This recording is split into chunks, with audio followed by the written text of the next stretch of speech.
currently walking down Lime Street right now.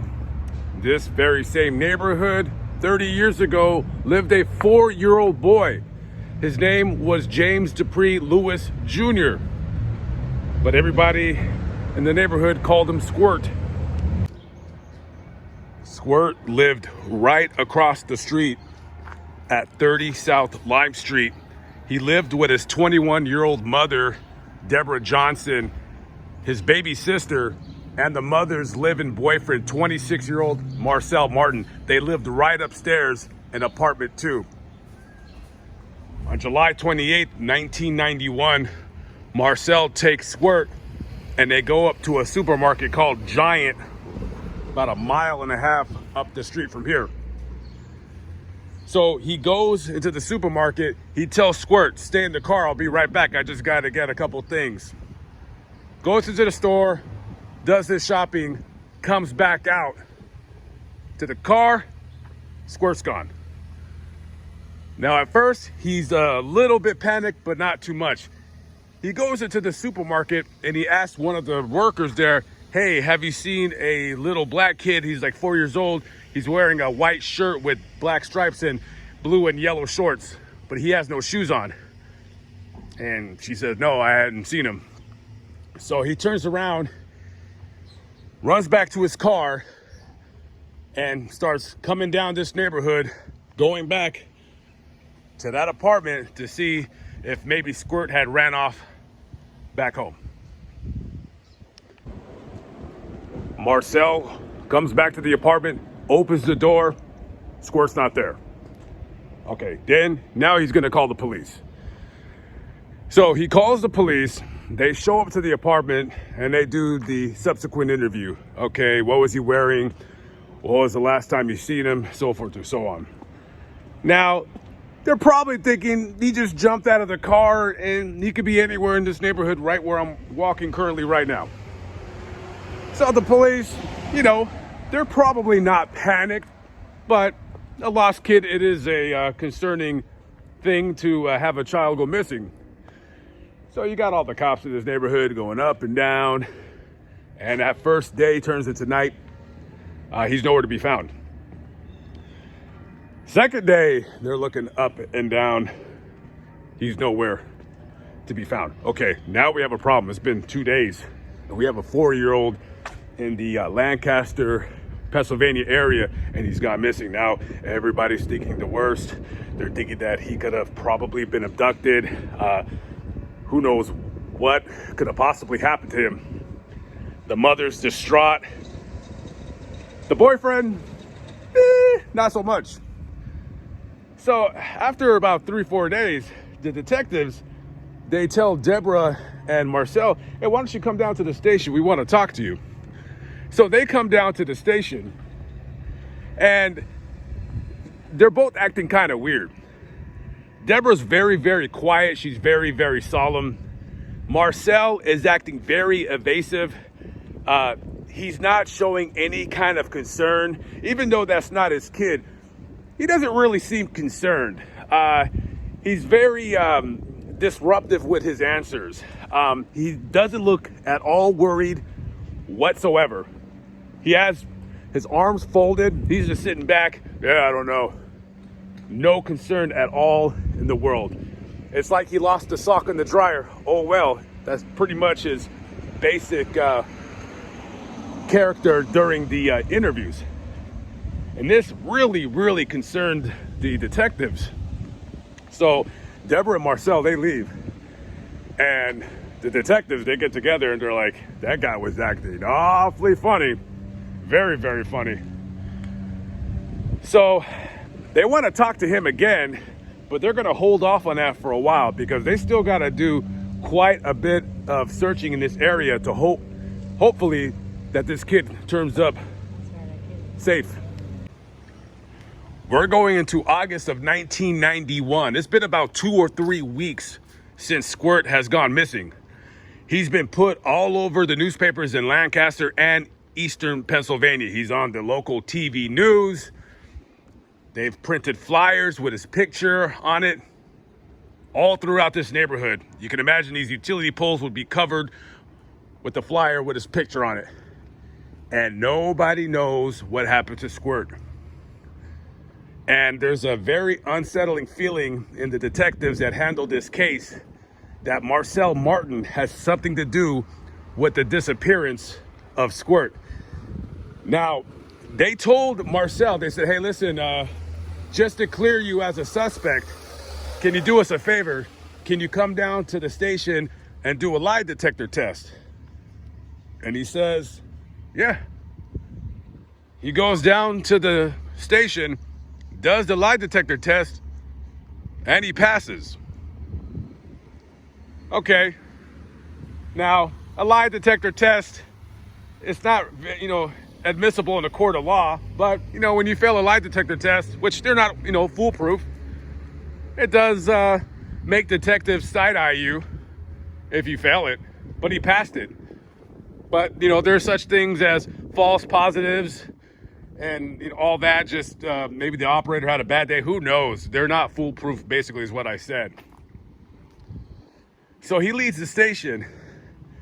And, the detectives are just like, the way he acted when this kid was missing, he didn't care.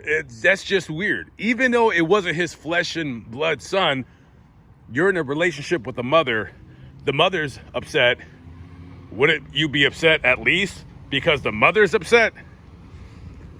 So they get Debra Johnson to come down to the station. So she comes down and they say, all right, look, listen, he might have passed the lie detector test, but let's be frank here. What's going on? You're in a safe place right now. We need to talk. This kid's been missing for over a month now. And she says, okay, listen, I'm in a very, very abusive relationship with Marcell. And so she lays out a story that I have not read when it comes to how badly this child was abused in quite some time. So she tells the detectives that Marcell has been beating her for the duration of their relationship. And not only that, he's been beating Squirt too. So she starts talking about the kinds of abuse that he inflicts on this child. Mind you, this kid's only 4. So anytime he would act up, Marcell would whoop him with anything that he can grab his hands on. He would go get a tree branch from outside and beat him with that. He would beat him with coat hangers. He would beat him with his belt. Anything that he can get his hands on, he would beat on him. He would make him stand in the corner for hours on end. He would make him stand on a milk crate for hours until his legs were burning. And then if he got off of that milk crate, he would beat him. The sheer torture that punk did to that child should have landed him at least in prison for the better duration of his lifetime. She also tells detectives about a time where I guess Squirt had taken a soda and possibly he lied about taking it. So later on, this monster fills a empty soda can with hot sauce and gives it to him to drink. When one time he had called Squirt's preschool and he was talking to the teacher, he tells the teacher over the telephone, oh yeah, if he ever acts up in class, just beat him. You just smack him. I don't care. He deserves it. So you got a combination of the school being concerned about what he's saying, and you probably have neighbors who's hearing the abuse. So CPS, that's not what they're called out here, but basically that's the same thing. Child Protective Services, some organization that oversees child abuse cases. They come to the house because they're getting several different calls that there is abuse going on. So they go to the house and they start talking to Debra and Marcell. They say, hey, we're getting calls that people are hearing you beating on your kid. He says, oh no, there's no abuse going on over here. No, everything is fine. Everything is A-okay.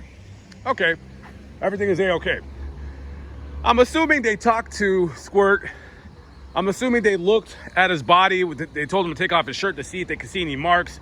Now, I don't know exactly what the report said, but the case was closed about 2 months before his disappearance. So more than likely, he either told them, don't say anything, or if you say anything, next time it's going to be a lot worse than it's been previous.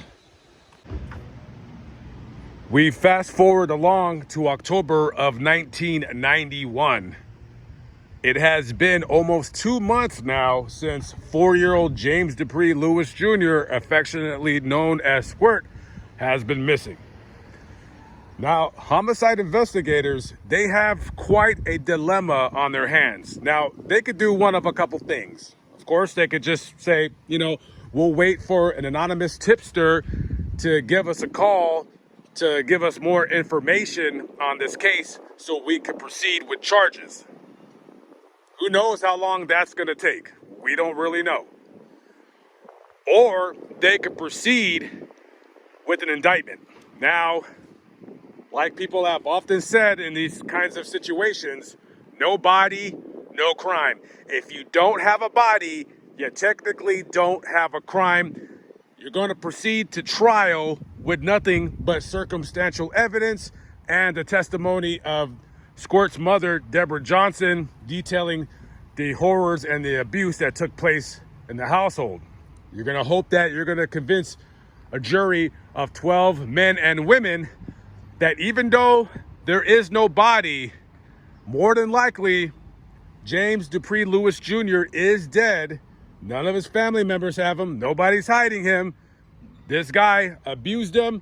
The detectives and the prosecution believe that Marcell didn't mean to kill him, but he probably was whipping him with something and the boy died. So they indict Marcell on account of murder. They go to trial. The defense, they basically said, well, no body, no crime. Oh, and by the way, we got eyewitnesses that said that they've seen Squirt like 2 weeks ago, right? However, those witnesses were quickly discredited. The prosecution goes along with their case that even though there is no body, no crime, obviously this man is a very abusive person. He's abused his girlfriend, he's abused that child.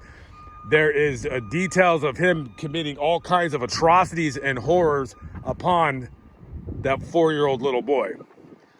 So the jury goes to deliberate after both sides rest their case. They take about 11 hours, so it'd be about a day and a half or so, or maybe a full day. And after about 11 hours or so, they come back with a guilty verdict, but not guilty of first-degree murder, guilty of third-degree murder. And back then, the Philadelphia state law dictates that a third-degree criminal conviction, the maximum sentence that they could be sentenced to in prison is 10 to 20 years. So the bailiff, they cuff up Marcell and they take him away for a long extended vacation. And he served every day of that 10 to 20 year sentence. He served the 20 years. And he was released in October of 2011. And according to an online article, he still states that he had nothing to do with the disappearance of little James Dupree Lewis Jr. and that basically an innocent man was put in prison for no reason. Oh, and he brings up that he passed a lie detector twice. Now, this is the location of the supermarket where supposedly Marcell left Squirt in the car. This is no longer a supermarket. It's just strictly a delivery center. And that's about it. So normally when I do these stories, I like to have a resolution to the case. Unfortunately, this was a story that I read that unfortunately has no resolution, but I felt the need to talk about it because Squirt may not have any kind of advocate but I'm gonna bring up his story and let it be known that hopefully it is never forgotten. Anyways, guys, I gotta bounce. Off east I go. You guys be good. Take it easy. Peace out.